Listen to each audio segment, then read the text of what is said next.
I'd like to show you how to join a table to a layer. Here I have a demographics layer and a more data table. If I open the demographics layer, the attribute table, I can see there are multiple items in here with various attributes stored in them. There's an area which isn't calculated, a perimeter, a block group ID, another block group, this one has an underscore, and then another variable. And I'm going to use this block group as my join item. I know in advance that that's the one I'm going to use. I also have a more data table, and this has various population records, and each of them have the population or households in 1980 and 1990 and 94 and 99, percent growth, and then a population base. And it also has a block group.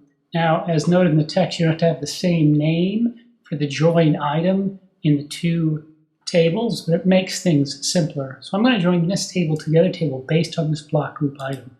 Now, how do I effect a join? I go to the layer, and down in Properties, I can select the join option.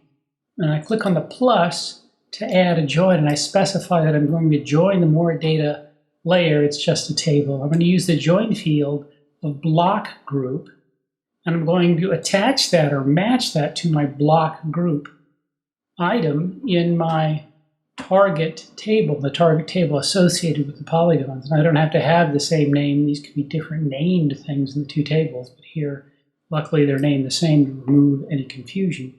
I can say OK, apply the join, and then OK to close it. And now if I look at my demographics table, I open the attribute table, I see that each of the records now has the original information, the block group underscore and ID and the block group number in this other variable, or was in the original file, with all the other stuff that was in the table, the HH80 and 90 and 94 and percent growth and other variables. They've been joined based on the index that I find in this block group variable. So that's how you join two tables.